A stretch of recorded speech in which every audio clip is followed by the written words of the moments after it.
सम्मानस्पद मंचासीन समस्त अतिथिगण सर्वोपरि खटी खिया मूलिया चाषीर बेदना भर आसीथिबा निशा मैडम मु धन्यवाद देवी से गतकाली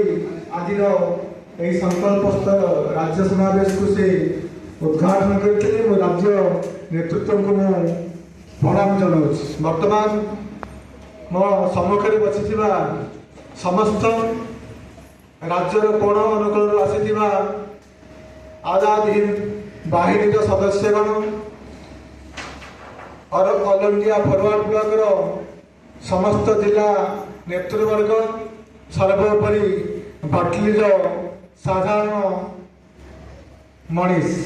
एवं मोर बंधुगण आपण समस्ते भल भाव जानी ऑल इंडिया फॉरवर्ड ब्लॉक नेताजी सुभाष चंद्र बोस द्वारा गठित ये दल 1939 मसीह प्रतिष्ठा होता जितेबाला स्वाधीनता संग्राम भारत स्वाधीनता हासिल जो आंदोलन गढ़ी उठी कांग्रेस प्रथम गठन होता से कांग्रेस कार्यधारा को आम दल नेता सुभाष बोस मन पाई से अस्वीकार करते रणनीति को से भावी तमें मत रक्त दिए मुझे आपण मान स्वाधीनता देवी ये स्वाधीनता चिरस्थायी नुहे से भारत वर्ष स्वाधीन पाई घरे माँ को भी मिछ कहते से जीवन को बलिदान कर सारा विश्व को चकमा देखते से जन नेतृत्व होती सुभाष बोस सुभाष चंद्र बोस समस्त श्रद्धेय एवं अग्रगण्य पुंज मुझे कहना चाहूँगी वर्तमान स्वाधीन हासिल हो दीर्घ 75 वर्ष पूर्व बसला किंतु आम आमर स्वाधीनता पाइछे कि देखो आम किसी स्वाधीनता पाइने खाली परिवर्तन होची महार्ग को जाई कांतार कांतार जाई महार्ग ये राजनैतिक पृष्ठभूमि जो दल से किसी टाउटर को हाथ कर 10 वर्ष कि 5 वर्ष से लाभ मुनाफा कमी सारापर से अन्य मानक मतई आउ गोटे दल को शासन गादी की आनुंट कार कि अभिवृद्धि होनी चाषी चाष करुच्ची खरा वर्षा शीत काकल मुंडर झाड़ तुंडे मारी से वर्तमान परिश्रम करुच्ची तार उत्पादित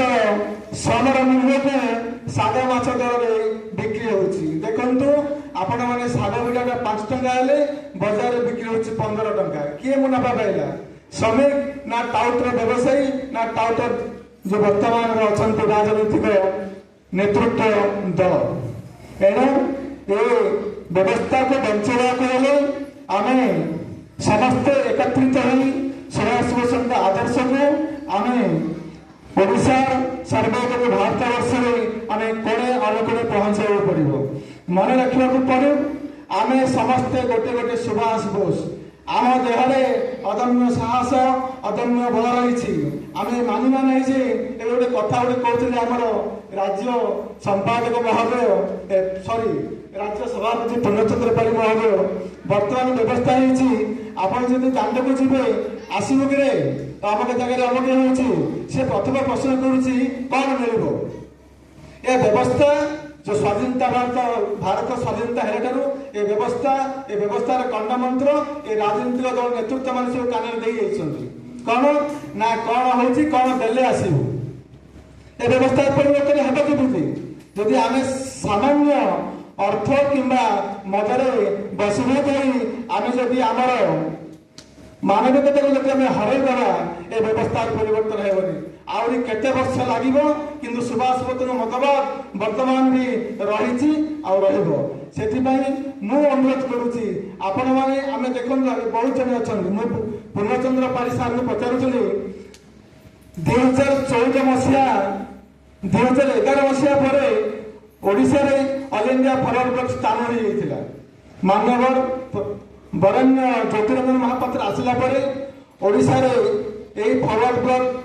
ସଂଗଠନ କଥା କହିବା ନାହିଁ, ଯେହେତୁ ଆମ ସଂଗଠନ ଚାଲିଛି, କିନ୍ତୁ ଓଡ଼ିଶାର କୋଣ ଅନୁକୋଣରେ ସମସ୍ତେ ଜାଣିଦେଲେଣି ଅଲ୍ ଇଣ୍ଡିଆ ଫରୱାର୍ଡ ବ୍ଲକ ଓଡ଼ିଶାରେ ପ୍ରତିଷ୍ଠିତ ହେବାକୁ ଯାଉଛି। ବଡ଼ ଖୁସିର ବିଷୟ। ଏ ଯେଉଁ ଆଜାଦ ହିନ୍ଦ ବାହିନୀ ଏମାନଙ୍କୁ ଦେଖିଲେ ଯିଏ ବି ଜଣେ ଅନୁଭବ କରିବ, ଗର୍ବ କରିବ। ମୁଁ ମୋର ବହୁତ କିଛି ଆଉ କହିବି ନାହିଁ, ମୁଁ ଏତିକି ମୋର ଅଭିଜ୍ଞତାରୁ ମୁଁ କହୁଛି। ମୁଁ ଗଞ୍ଜାମ ଜିଲ୍ଲା ଚିକିରି ନିର୍ବାଚନ ମଣ୍ଡଳୀରୁ ତିନି ଥର ବର୍ତ୍ତମାନ ମୁଁ ବିଧାୟକ ପ୍ରାର୍ଥୀ। ମୁଁ 2007 ମସିହାରେ ମୁଁ ପଞ୍ଚାୟତର ସମିତି ସଭ୍ୟ ପ୍ରାର୍ଥୀ ପାଇଁ ନିର୍ବାଚନ ଲଢ଼ିଥିଲି। ବିଜେପି ଦଳ ତରଫରୁ ମୋତେ କିଡନାପ କରି ନିଆଯାଇଥିଲା, ମୋତେ ଉଠେଇ ନିଆଯାଇଥିଲା। ନିର୍ବାଚନରୁ ମୋତେ ଦୂରେଇ ରଖାଯାଇଥିଲା। ମୁଁ ସେଇଦିନଠାରୁ ସଂକଳ୍ପ କରିଛି, ମୁଁ ସାଧାରଣ ଖଟିକିଆ ମେହନତି ମଣିଷଙ୍କ ପାଇଁ ମୁଁ ଲଢ଼ିବି। 2009 ମସିହା ଠାରୁ ଆଜି ପର୍ଯ୍ୟନ୍ତ ମୁଁ ଲଗାତାର ବିଧାୟକ ଭାବେ ପ୍ରାର୍ଥୀ ହେଉଛି ଚିକିରି ନିର୍ବାଚନ ମଣ୍ଡଳୀରୁ। ଆଉ ଗର୍ବର ବିଷୟ ହେଉଛି 2019ରେ ଅଲ୍ ଇଣ୍ଡିଆ ଫରୱାର୍ଡ ବ୍ଲକର ବିଧାୟକ ପ୍ରାର୍ଥୀ ଚିକିରିର। 2019 ମସିହାରେ ବି ମୁଁ ପ୍ରାର୍ଥୀ ହେଇଥିଲି, ବର୍ତ୍ତମାନ ପ୍ରାର୍ଥୀ ହେଇଥିଲି। ମୋର ଅନୁଭୂତିରୁ ମୁଁ ଯାହା ଜାଣିଛି, ବାହାରକୁ ବାହାରିଲେ ଯୁବ ସମାଜ ପଥଭ୍ରଷ୍ଟ ହୋଇଯାଇଛନ୍ତି। ଆମେ ଯୁବ ସମାଜକୁ ଏକତ୍ରିତ କରିବାକୁ ପଡ଼ିବ।